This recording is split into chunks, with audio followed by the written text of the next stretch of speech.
Today I'm going to be coloring in my background using OLO markers and sharing some tips along the way. The stamp set that I'm going to be using is the Wishful Florals stamp set from the Gina K Designs card kit. This is the Good Life card kit. And I already went ahead, I stamped out some images and I was playing with different color combinations. I also experimented with different cardstocks and ink, which I will be talking about a little bit later.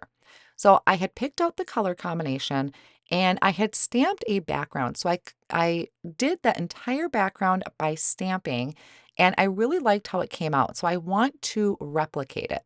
Now I'm bringing in my Misti tool and I have this sticky mat from My Sweet Petunia and I have a piece of cardstock that I'm going to be placing kind of in the center. That sticky mat is going to be holding my cardstock in place and it's giving me room on either edge or all of the edges so that my stamps can overhang. Now I really want to replicate this kind of down to the T because I really liked how everything fit.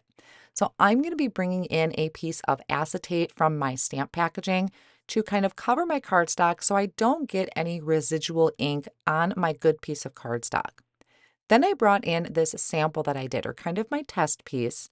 I'm taking a stamp and I'm just lining it up over the top of there. So I'm really following my own guide.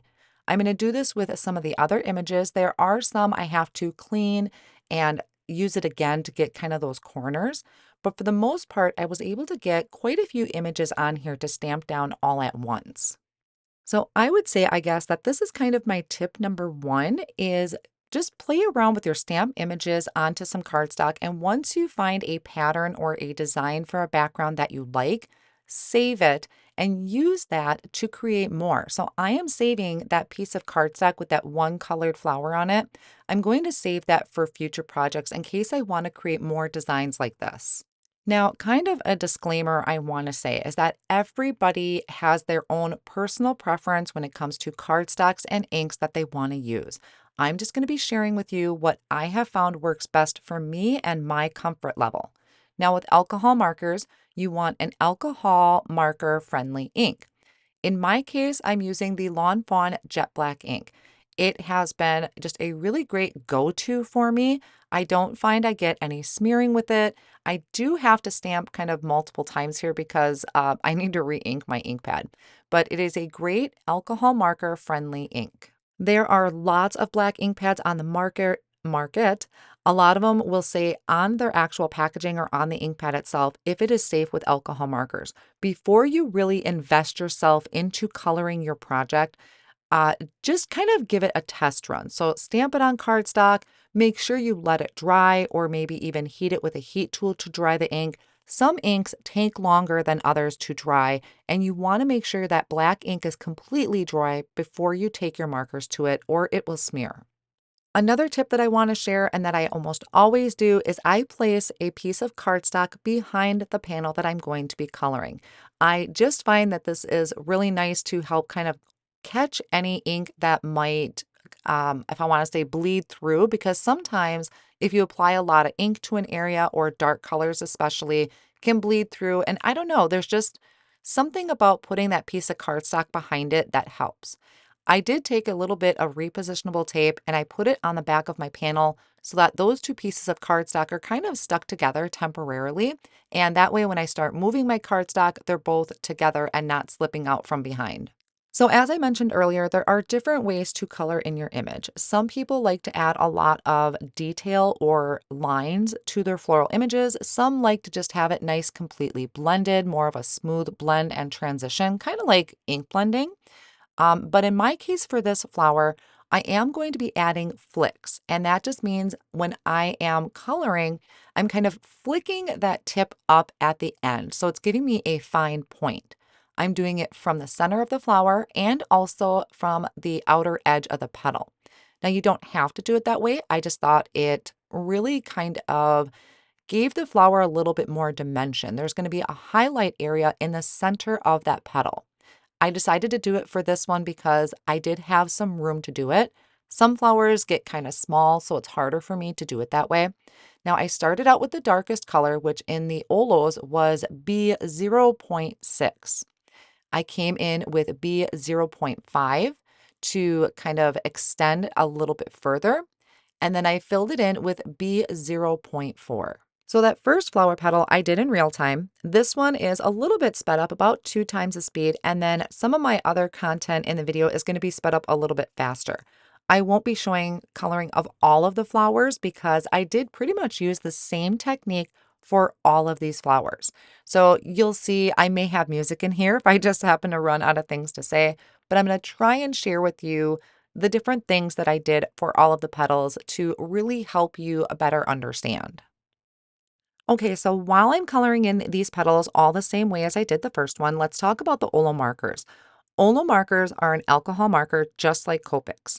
The difference is how their ink flows from the pen. So there is a barrel inside that has all ink. In a Copic marker, the inside of the barrel kind of has a, I don't know if I want to call it a sponge, but it's got something in the inside that ink soaks into. So you're really not getting full use of all of the ink inside of the barrel of a Copic marker. Now, like I said, with the OLO, it is all straight ink. If you ever need to refill or replace, you just replace that barrel of ink.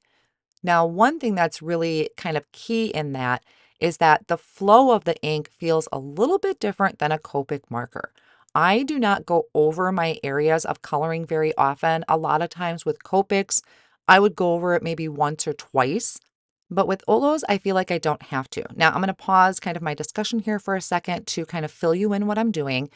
Once I had colored in all of the petals, I did go back in with the darkest marker and kind of accentuate those dark areas. You had seen me go back to the center and also to the tip and add in that darker color. Now, if you really want these highlights to pop, I have this, I think it's Faber-Castell. It's a white pencil, and I'm just very, very gently going over my highlighted area. That is going to make that area really pop and look like I kind of colored it better than I really did. So this is another tip, is having one of these white colored pencils on hand to just help bring that highlight area kind of, I don't want to say in your face, but it just adds so much to your image. So if you don't have a white colored pencil, I highly recommend getting one to add to your collection. It just does a lot for your coloring. Okay, so back to talking about Olos. It is just, it does feel a little different as far as how the ink kind of comes out of the marker. You do have to be a little bit more conscious or careful versus a Copic. I don't have to try as hard, I guess is one way I would put it. They are very good markers. I still use both. I use my OLO and I use my Copic, mainly because Copic I have used for so many years. I'm comfortable. I know my color combinations. But the Olos are definitely up and coming for me as some of my favorites, especially this color combination. And the flow of it, like I said, you kind of have to play with.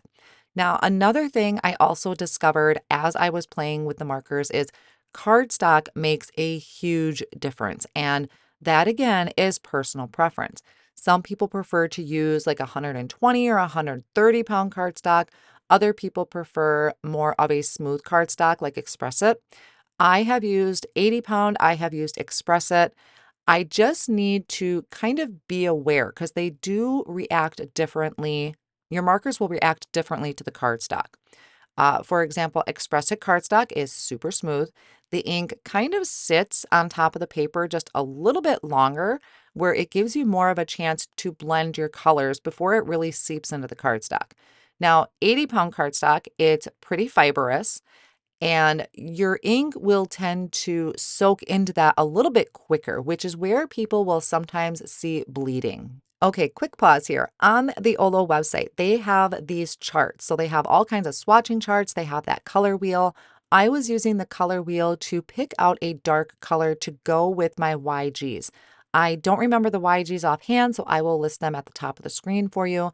But I wanted to have a darker shade to really help kind of, I love dark contrast when it comes to coloring my images. You will very rarely see me do something in light pastel colors. I like them bold. I like them in your face. So I did bring out that color chart, which you can download over at the OLO website to kind of look at what colors would work well with it. So in this case, I have YGs for the main part of my leaves, but I bring in a G for a darker shade. YG is yellow green, G is green. Now again, I'm bringing in my white pencil to add highlights to the leaves. And I do want to let you know, I don't think I actually said it just yet, but this happens to be 80-pound cardstock with the Lawn Fawn Jet Black ink. I found that worked really well. I did have to be kind of mindful of how much ink I was putting down so that nothing bled or soaked into the cardstock so much that it bled outside of those lines. Now, another thing that I think is really kind of neat, and this is something I've just kind of introduced to my craft room, is this POSCA pen. This is like a paint pen, and I kind of tested it off on the side, make sure it's working, and I'm adding these white dots to the center of the flower. I just felt like the center of the flower kind of got lost with my dark color, so I just used that white pen to add a few dots and help bring something to the center of the flower. Or I could have probably put gems in there too. The sentiment I'm going to use for the front of the card comes off of this Smiling Blooms stamp set, which was part of the July release from Gina K Designs. I already have it stamped out and die cut out, and I'm just right now trying to decide where I want it to go and which one I want to use.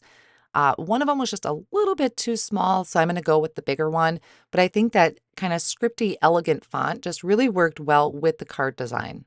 So I know that was it actually kind of went quick. I didn't have to put in any music. I thought I would have to.